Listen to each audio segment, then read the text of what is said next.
Good morning student.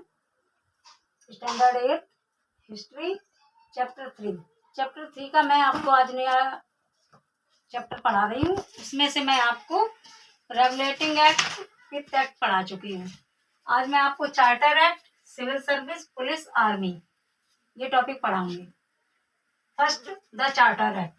Under the charter act of 1830 the Indian trade monopoly the company was ended, but the charter was renewed after every 20 years under the Charter Act of 1830।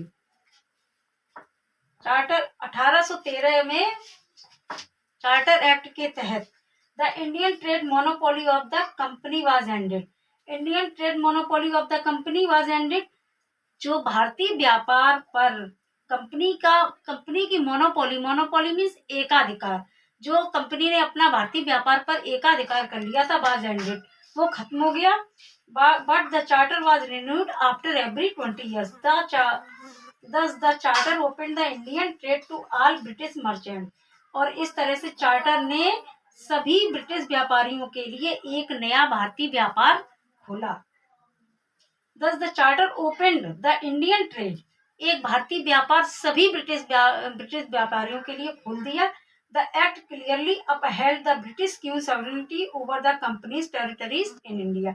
और जो ये व्यापार खोला, इस act के तहत, charter act के तहत, इस कंपनी की जो भी सॉवरेनिटी होगी वो ब्रिटिश की रानी के इसकी देखरेख, यानी ये जो कंपनी है वो ब्रिटिश की रानी की सॉवरेनिटी में ही होगी, की देखरेख में होगी।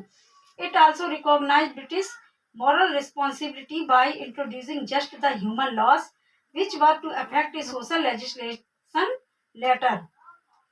The Charter Act of 1833 ended the company monopoly in tea trade। फिर 1833 में the charter act of 1833 ended, फिर ये चार्टर एक्ट 1833 में खत्म हो गया। कैसे? The companies monopoly in T trade with India, जो कंपनी की मोनोपोली टी ट्रेड, चाय के व्यापार में भारत के साथ हुई थी, वो खत्म हो गई, और उसी के साथ ही ये एक्ट भी खत्म हो गया।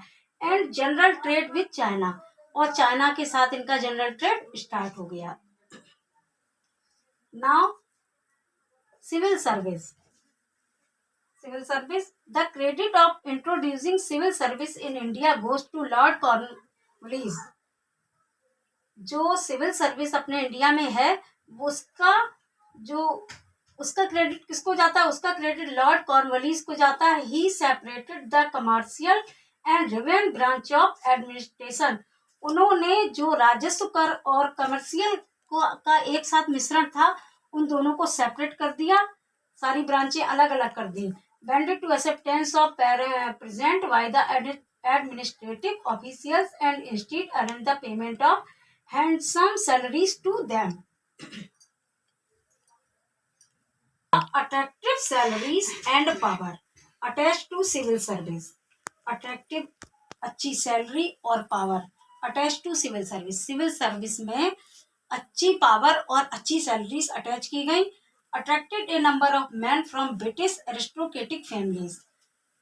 Attracted a number of men, एक अच्छी सैलरी और अच्छे पावर जो दिए गए सिविल सर्विस को, इससे ब्रिटिश की फैमिली, अच्छी फैमिली के लोग बड़े अट्रैक्टिव हो गए।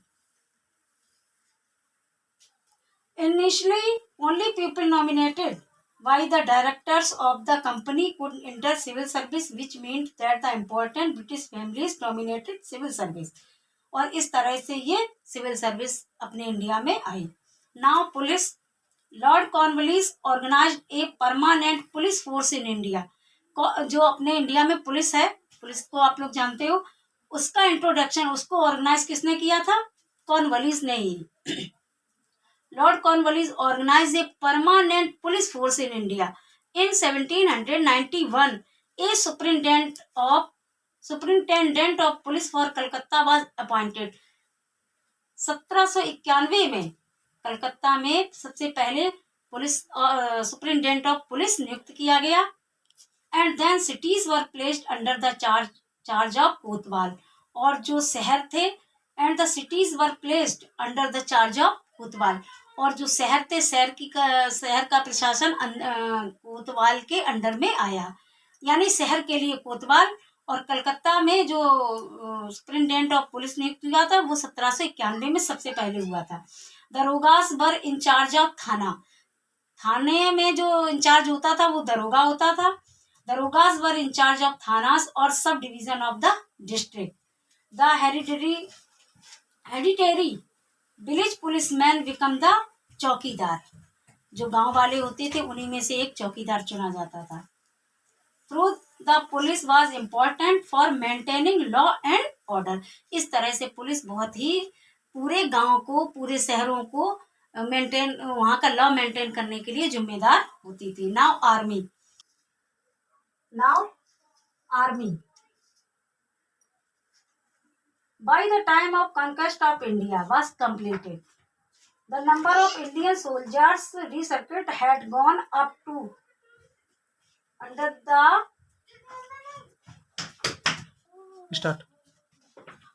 recruited had gone up to 2 lakh.